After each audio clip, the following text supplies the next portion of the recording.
All right, so in this video, I've got a sketch where I've made basically one instance of some behaviors that I'd like to turn into a template class. And again, this is a real common way to work where, before you jump into something really complicated, you sort of break it down into smaller steps. And that can really help you not get lost in complexity and figure out things that might become issues later down the road in a much more direct and easy way. So for example, one mistake I realized I made in the last video was switching up my ix and iy variables. So basically transposing the variables that I was intending to control the horizontal location for the vertical location and vice versa. Starting more simply like this gives you chances to catch those kinds of mistakes before they get, really lost in lots of code. So what we're going to do here is we're going to transfer the code that's making up this one instance of our behavior that we'd like, which is this eyeball that follows the mouse, and we're going to abstract that into a class template, and that way we could make lots of duplicates of this kind of a shape with the same kind of interaction.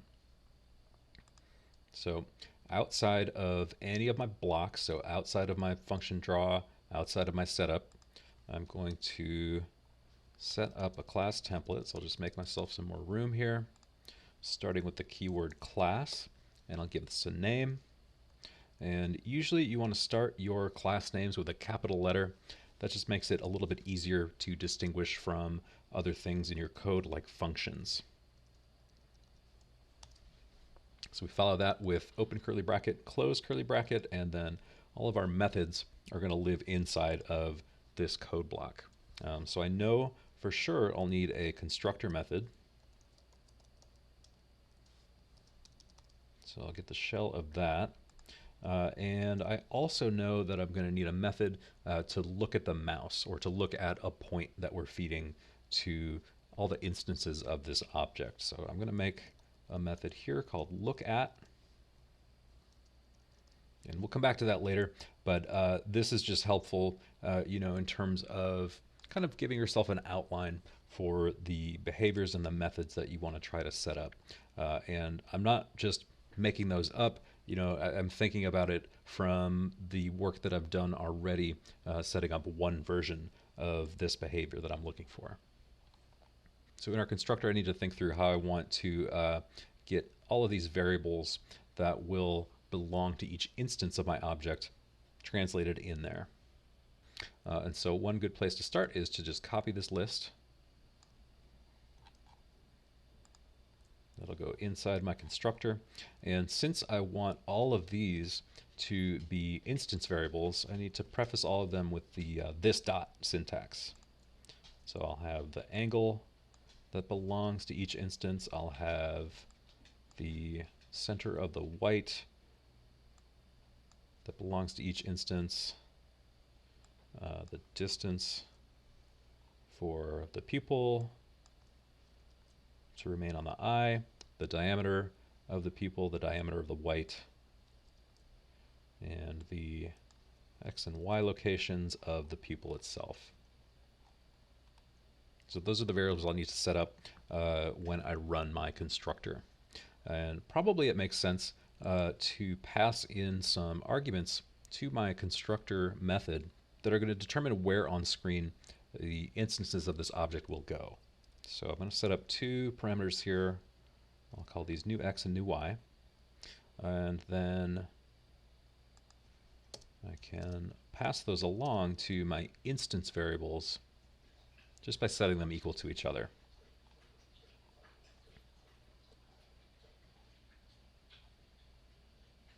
So that's kind of taking the place of these two steps in my individual setup that I've started with.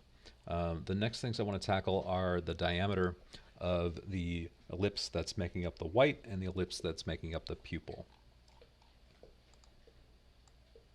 So I'm going to just rearrange the order of some of these instance variables here, because some of these will need to get calculated first. So my white diameter, I just want to set randomly. So I'll give this a random range, and I'll make that say 20 at the minimum and 150 at the maximum. Now I need to set a range for the pupil diameter, and so I want to make sure of two things with the black shape that's going to make up the pupil. I want to make sure it's big enough to see, and I want to make sure that it's small enough so that it fits inside of the white. So I'll say this should be at least 5 pixels in diameter, and at most maybe just go a little bit less than whatever that white diameter is. So I'm just going to copy this instance variable, set the maximum pupil diameter to 10 less than the white diameter. So I know for sure that my pupil will always fit inside. So again, just referencing back to my original sketch, next I need to figure out this on eye distance, and I'm just going to copy this line because that's going to be the same exact math. The only difference is I need to make sure that I am using the this dot syntax so that I'm referring to the instance variables, and I can actually get this to be something meaningful. So I think we're in pretty good shape here. Actually, the this dot angle and px and py, we're not going to calculate those yet in the constructor. We don't need those until that look-at function gets called. So one way to think of translating a single version of some shapes and behaviors into a class template is your constructor is more or less going to contain the steps that happen in your setup block, and the other functions, or the other methods I should say, are going to contain the behaviors that happen in your draw block.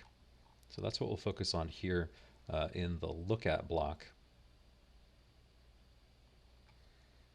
So here I'm going to go ahead and just copy this whole block.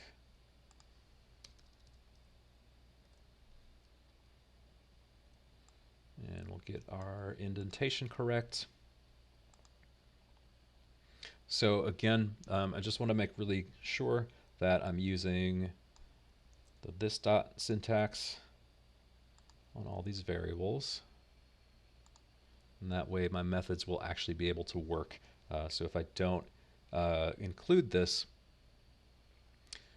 the object wouldn't know what I was referencing when I said IY if I wasn't also including the this dot syntax.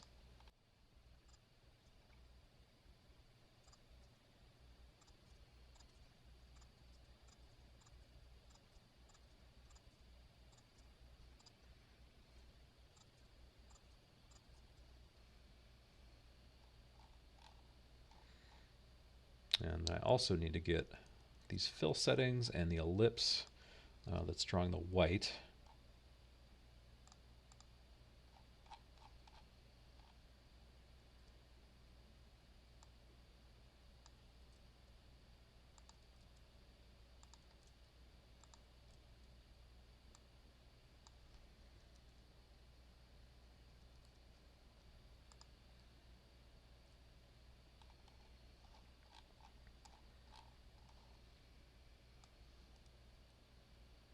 Okay, so I think we're pretty close to translating into a class template. So I can start to get rid of some of these original lines of code, because that's all going to be handled now in our class template, and we can make duplicates of all of those behaviors and properties really easily. So for now, I'll just try to make one.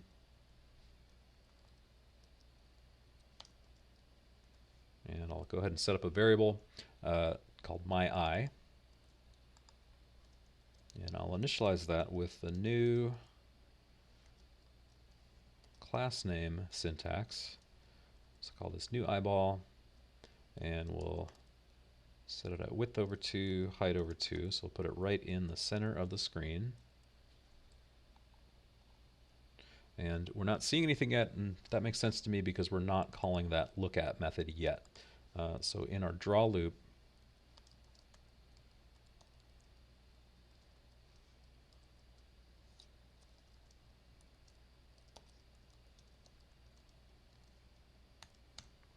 we'll need to call that method on the variable that we've stored our object instance into, and we'll tell it to look at wherever the mouse is. So you can see here I'm getting that behavior. That's looking great. So I think we're successful here in translating from just a single example into a class template, which we can now make lots of duplicates of or add additional behaviors to.